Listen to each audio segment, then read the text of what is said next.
Everyone, welcome back to in class. कैसे हो आप सब? आई होप एवरेज की क्लास जो अपलोड हो चुकी थी आप लोगों ने देखी होंगी, क्वेश्चंस को ट्राई किया होगा, बेसिक्स सबको क्लियर हुए होंगे। जैसे मैंने उस दिन बोला था कि वो एक बेसिक्स की क्लास थी, क्योंकि जब बेसिक क्लियर होता है तो क्वेश्चन करने बड़े इजी लगते हैं और बड़ा मजा आता है करने में। ठीक है, तो बेसिक आप लोगों को मैं बता चुकी हूँ, आप लोगों ने डेफिनेटली प्रैक्टिस करी होगी। तो let's start with the questions now. ठीक है, तो फर्स्ट क्वेश्चन स्टार्ट करते हैं।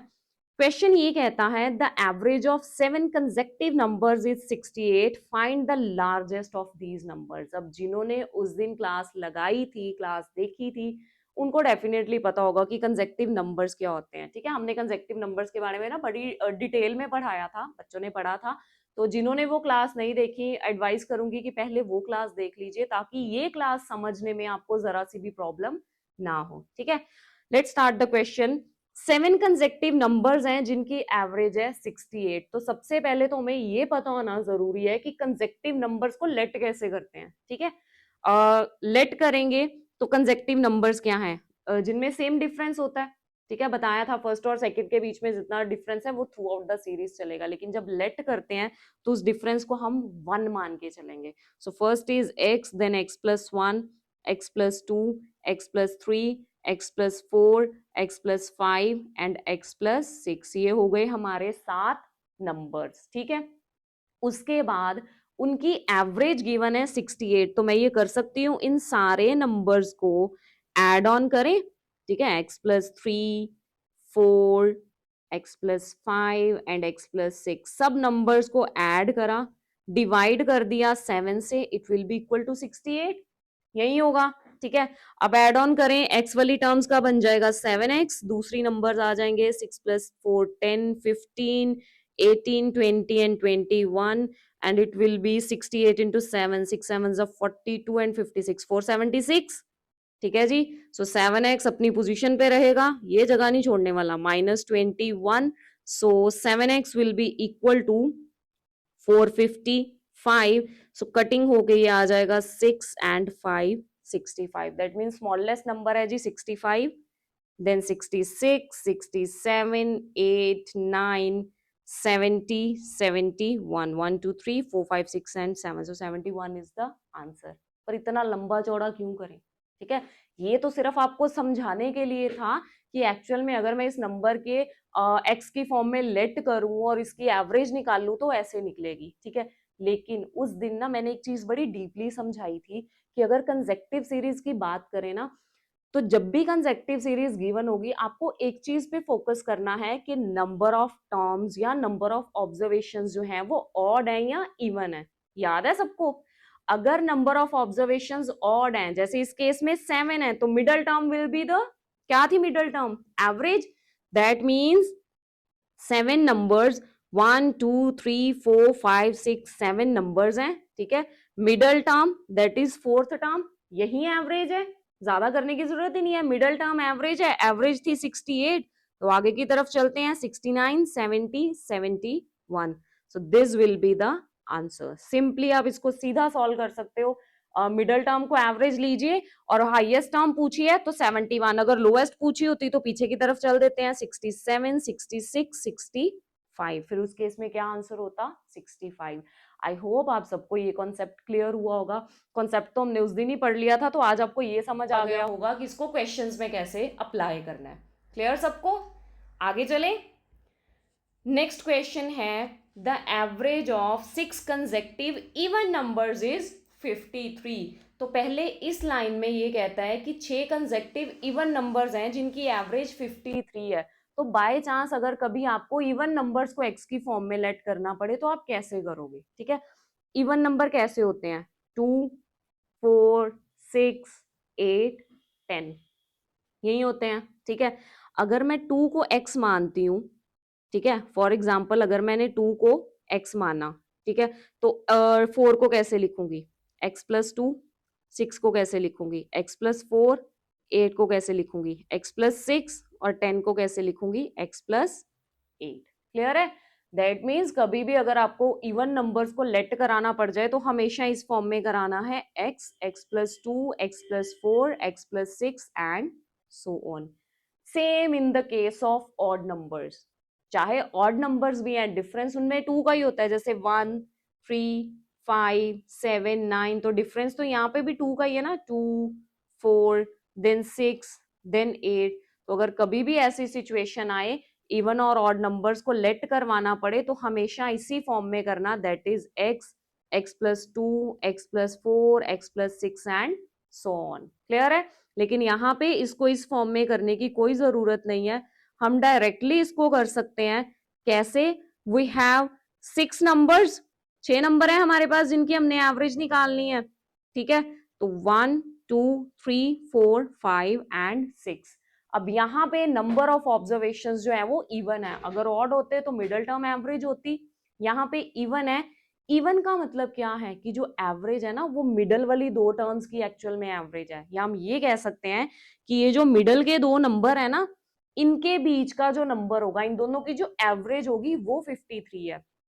टर्म सारी इवन है, इन 2 नंबर्स के बीच में 53 आता है, दैट मींस ये दोनों नंबर क्या हुए, 52 एंड 54। डेफिनेटली 52 और 54 की एवरेज निकालोगे वो 53 के इक्वल आएगी। क्लियर?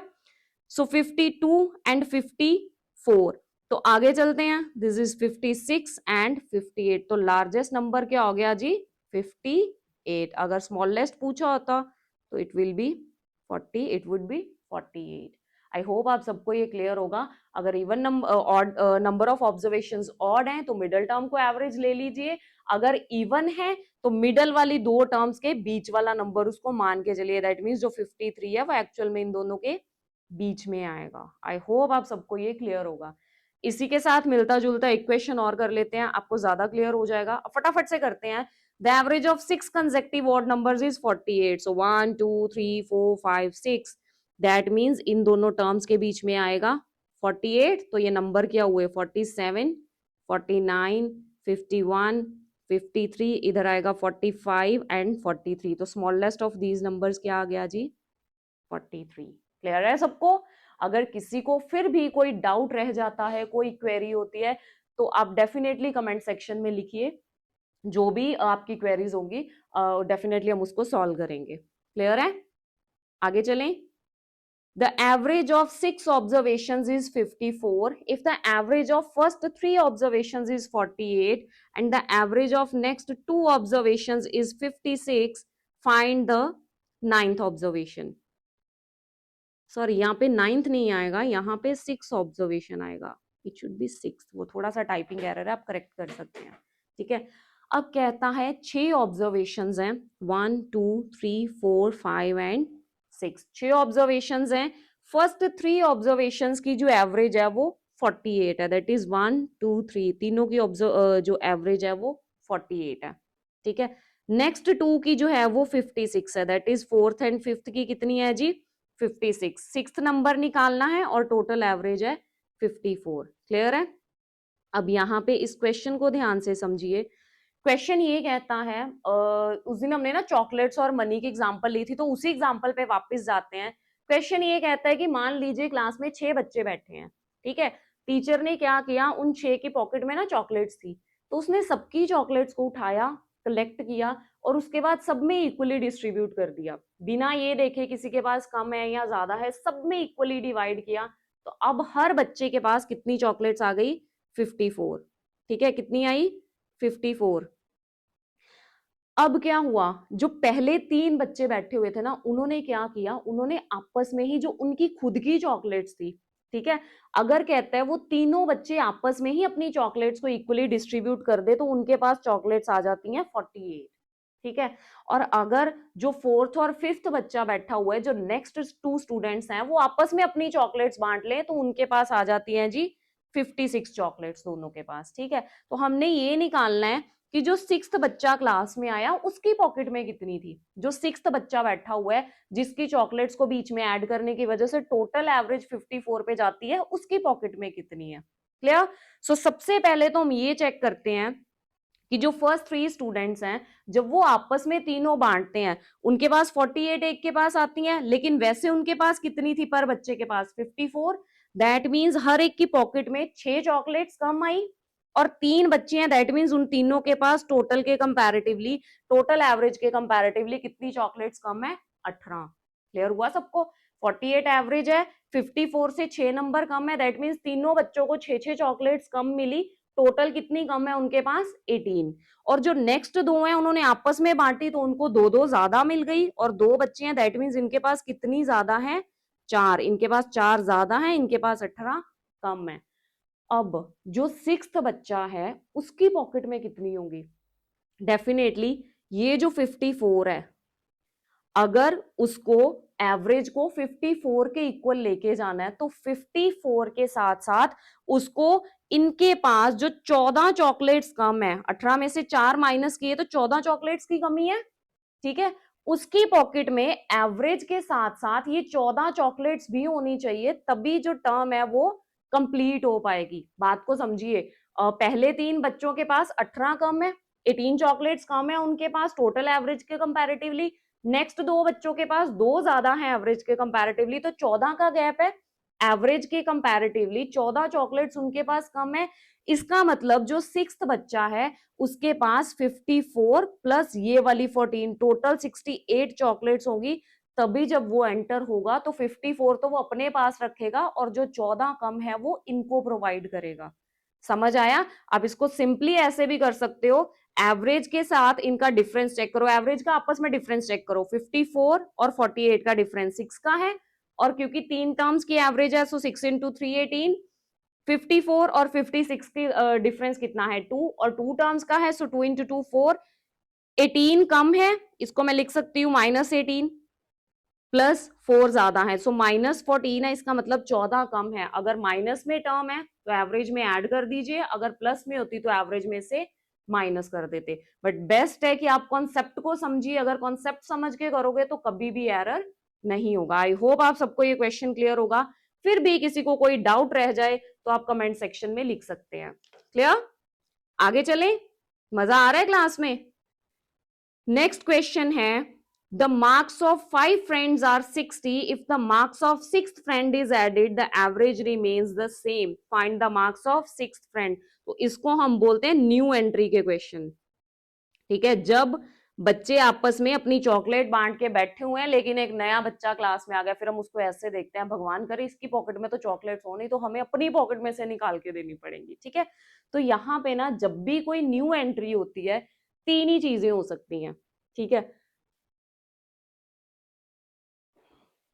सबसे पहले तो ये हो सकता है कि वो बच्चा जो बाहर से आया उसके आने की वजह से, अगर तो उसके पास भी उतना ही नंबर है जितना एवरेज है तो किसी को कोई फर्क नहीं पड़ेगा। ठीक है, मान लीजिए 6 बच्चे हैं, सबके पास 10-10 चॉकलेट्स हैं, सब 10-10 चॉकलेट लेके बैठे हुए हैं तो एवरेज 10 है।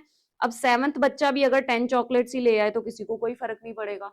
ठीक है, अगर उसके पास कम चॉकलेट्स होंगी तो सबको अपनी पॉकेट में से निकाल के देनी पड़ेंगी, उस केस में एवरेज कम हो जाएगी। और अगर उसके पास ज्यादा चॉकलेट्स होंगी तो डेफिनेटली पहले वालों को भी मिल जाएंगी, तो एवरेज जो है वो इंक्रीज हो जाएंगी।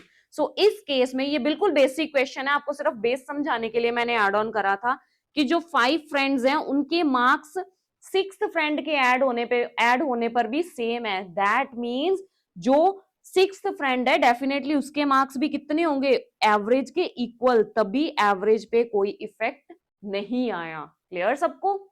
एवरेज सेम है, इसका मतलब उसके मार्क्स किसके इक्वल हैं एवरेज के। So here 60 will be the answer. Clear?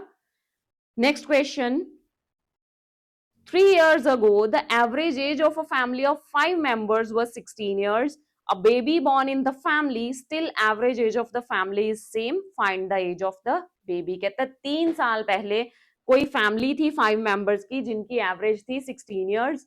ठीक है, अब बेबी बॉर्न हुआ फैमिली के अंदर तो एवरेज एज जो है वो अभी भी सेम है, तो एज निकालनी है हमने बेबी की। ठीक है, अब सबसे पहले यहाँ पे पहले भी एवरेज 16 थी, अब भी 16 है, चेंज तो आया ही कोई नहीं।